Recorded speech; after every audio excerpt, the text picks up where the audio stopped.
بسم الله الرحمن الرحيم. أحبائي وأعزائي المشاهدين متتبعي قناة عالم الطبيعة والحيوان، ها هو موعدنا يتجدد بفيديو جديد بعنوان معارف عن عالم الخيول، سلالات وأنواع. أرجو أن ينال إعجابكم، ولنبدأ على بركة الله. لقد أكرم الله عز وجل الخيل حيث ورد ذكرها في عدة مواضع من القرآن الكريم، واعتبرها من مصادر القوة والجاه ومتاع الحياة الدنيا. ومنها يقول الله سبحانه وتعالى بعد بسم الله الرحمن الرحيم: زين للناس حب الشهوات من النساء والبنين والقناطير المقنطرة من الذهب والفضة والخيل المسومة والأنعام والحرث، ذلك متاع الحياة الدنيا والله عنده حسن المآب. ويقول أيضا بعد بسم الله الرحمن الرحيم: والعادية ضبحا فالموريات قدحا فالموغرات صبحا فأثرنا به نقعا فوسطنا به جمعا. الآية من 1 إلى 5 من سورة العاديات. الحصان مفرد وجمعه خيل، هو حيوان ثدي وحيد الحافر من الفصيل الخيلية، يستعمل للركوب وللجر. وللخيول أنواع متعددة تتفاوت فيما بينها تفاوتا كبيرا في الشكل والحجم والسرعة والقدرة على التحمل. يعرف الحصان بالاسم العلمي إيكيس فيريس كابايس، إذ ينتمي إلى جنس الخيل هورسيس الذي يتفرع منه سلالات متعددة، ويتبع عائلة الخيليات التي تتكون من جنس واحد، ويندرج تحت رتبة مفردات الأصابع التابعة إلى صف الثدييات الموجود تحت شعبة الحبليات التي تنتمي إلى مملكة الحيوانات. ويشار إلى أن مصطلح الحصان يطلق على الذكر من الخيل، أما الفرس فهي الأنثى من الخيل، أما المهر فهو أول ما ينتج من الخيل والحمر الأهلية وغيرها. عرف الإنسان الحصان منذ العصر الحجري، واعتمد المؤرخون على ظهوره وفترة تحديدها بالنسبة للرسوم الصخرية التي سجلت صور للأحصنة. جلبت الخيول من آسيا من قبل البدو، حيث يعتقد بأنهم أول من استأنسها ثم نقلوها إلى الصين في آسيا الصغرى وأوروبا وسوريا والبلاد العربية. ومن الشعوب التي اشتهرت بذلك الأمازيغ. ويعتبر اقتناء الخيل والاهتمام بها في الماضي مظهر من مظاهر القوة والجاه والسلطان، وكان للخيل الدور الهام في حياة العرب. ويشار إلى أن البدو الآسيويين كانوا قد استخدموا الخيول لأغراض متعددة منذ 4000 عام، وبالرغم من اختراع القاطرات والمحركات إلا أنها لم تفقد مكانتها الثقافية بين الشعوب. الخيول العربية.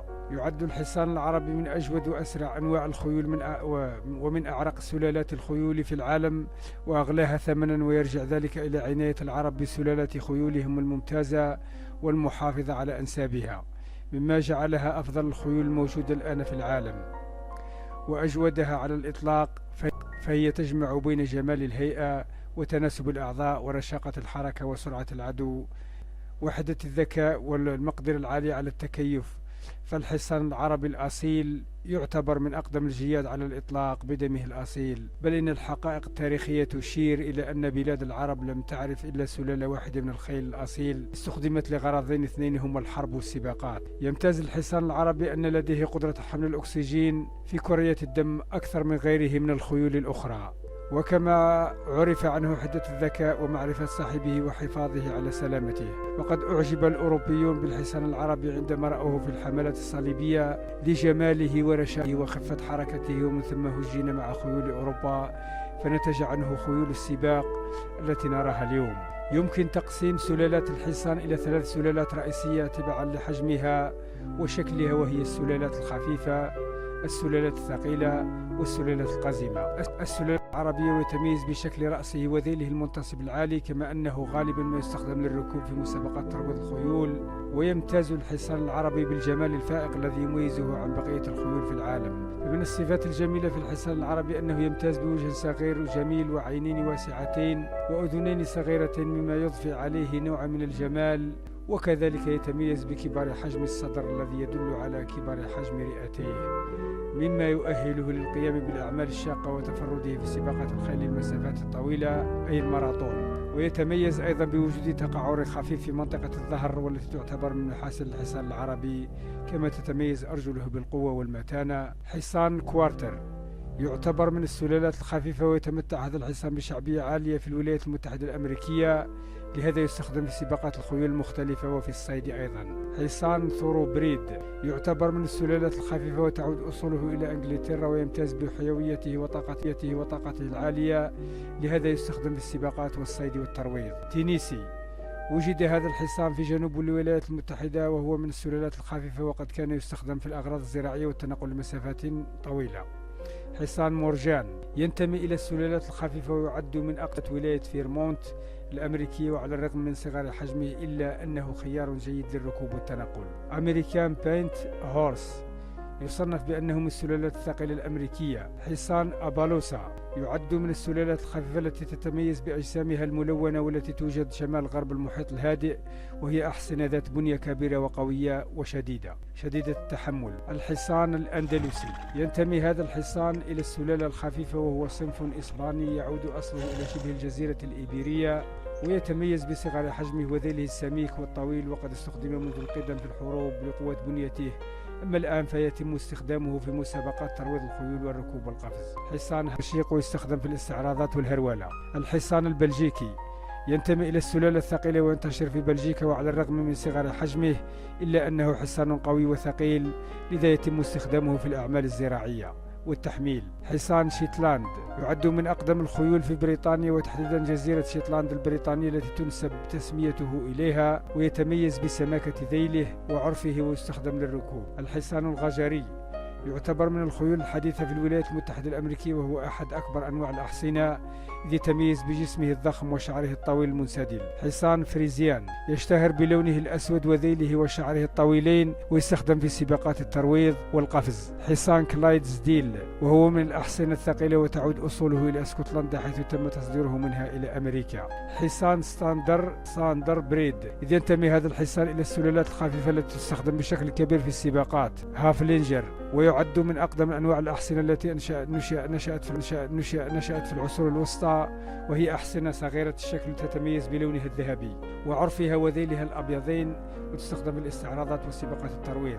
حصان باسوفينوس وهو من الأحصنة الأمريكية الرياضية السريعة، وهذا الحصان من أكثر السلالات الانسيابية في الشكل والحركة. المهر الويلزي نشأت هذه الخيول جنوب ويلز، ثم تم استيرادها من قبل أمريكا، فانتشرت فيها بشكل واسع، فهي خيول ذكية ولطيفة وقابلة للتدريب. السلالات الثقيلة يقصد بالسلالات الثقيلة بالإنجليزية هيفي بريدز الخيول الكبيرة، فقد يبلغ ارتفاع بعض من هذه السلالات ما يقارب 162 سنتيمتر وأكثر، وبعضها الآخر يصل ارتفاعه إلى 193 سنتيمتر، وقد استخدمت هذه السلالات في العصور الوسطى للأغراض الزراعية والتحميل، وتم الاستغناء عنها عند اختراع الجرارات. أما أشهر خيول هذه السلالات فهو الحصان الإنجليزي شاير بالإنجليزية إنجليش شاير، الذي يعد أكبر حصان في العالم. السلالات القزمة تتميز السلالات القزمة بالإنجليزية بصغر حجمها، حيث يقل ارتفاعها عن 147 سنتيمتر، وهي خيول غير عربية تتميز بألوان جلودها الداكنة المتعددة وأعرافها وذيولها الممتلئة، كما أنها تستخدم لجر العربات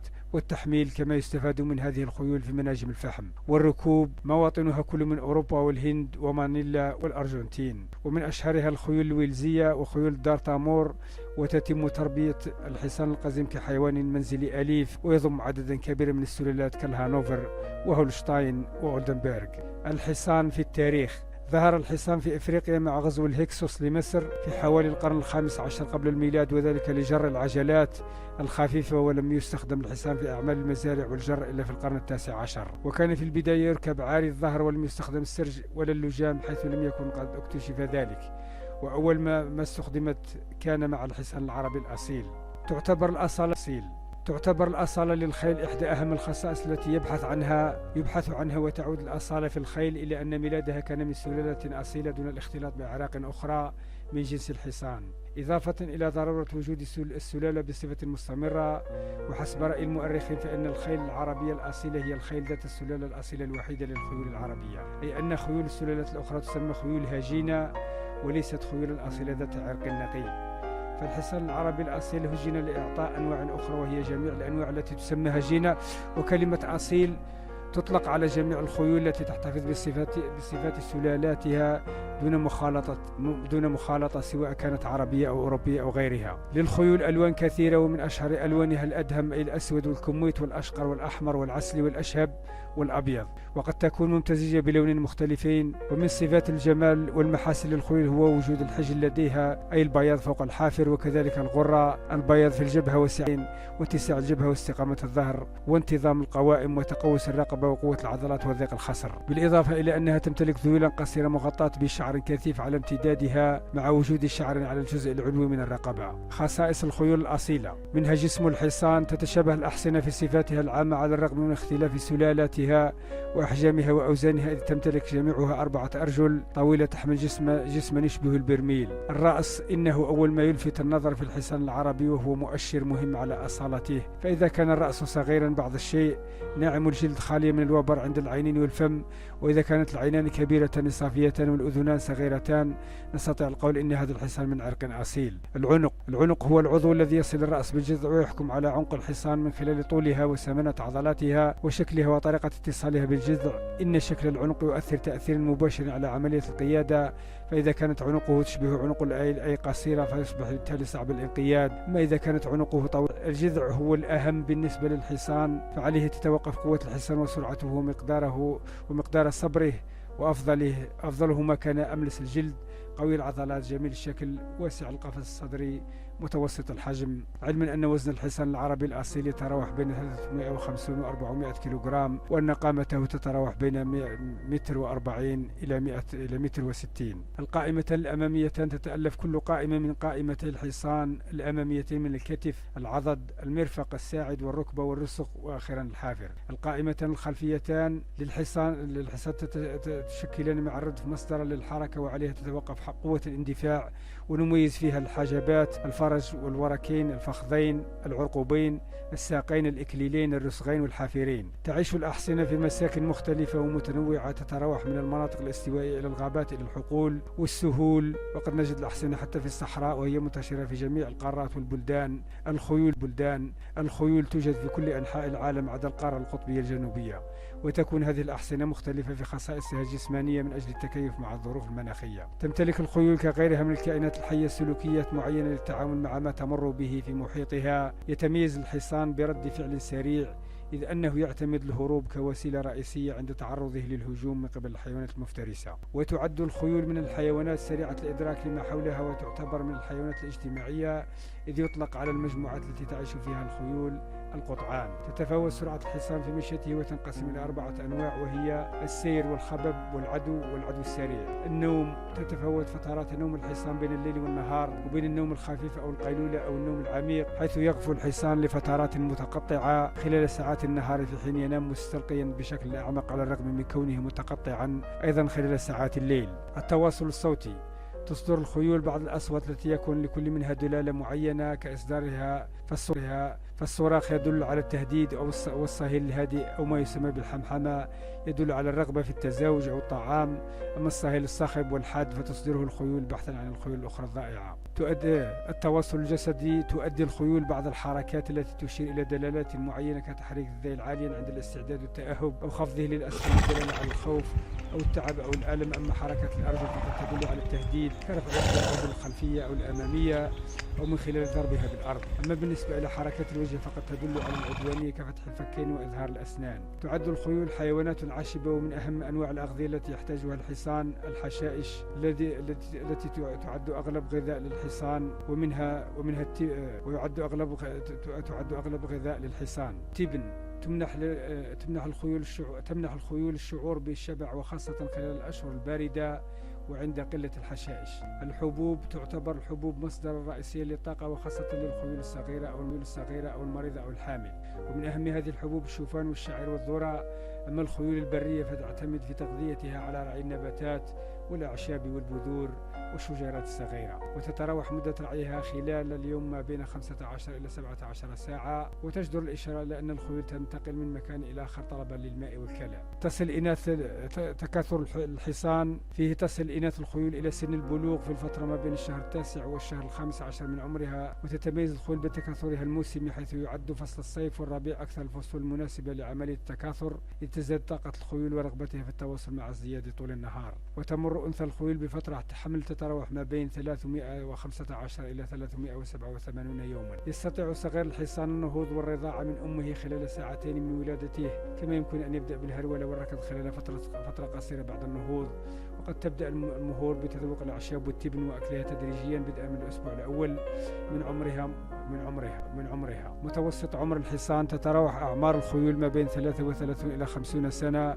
ويعد الحصان شاين الأطول عمرا، حيث يصل حتى 51 عاما. لم يفقد الحصان منزلته مع التقدم الحضاري الحاصل، بل في الواقع زاد الاهتمام به، وخصوصا الخيول الأصيلة، فلها الإسطبلات الراقية والأطباء البيطريون الذين يعتنون ويشرفون عليها ويضمنون راحتها. وتحظى الخيول بأهمية كبيرة عند البشر منذ القدم، حيث استخدم الحصان للحرب والمباهاة والتفاخر قديما، كما أنه يعد مصدر غذائي للحوم والحليب عند بعض الشعوب، ويعتبر من أهم الحيوانات الأليفة التي استخدمت في الأعمال الزراعية والركوب والنقل والرياضات الترفيهية المختلفة، بالإضافة إلى الاستعراضات والسباقات الدولية والتظاهرات الشعبية للفروسية أو ما يسمى بالفانتازية في بعض الدول العربية، خاصة بلدان شمال إفريقيا أي بلدان المغرب العربي. إلى هنا أعزائي المشاهدين، أتمنى أن ينال إعجابكم هذا الفيديو، فلا تبخلوا علينا السلام عليكم ورحمة الله تعالى وبركاته. إلى اللقاء في فيديو آخر.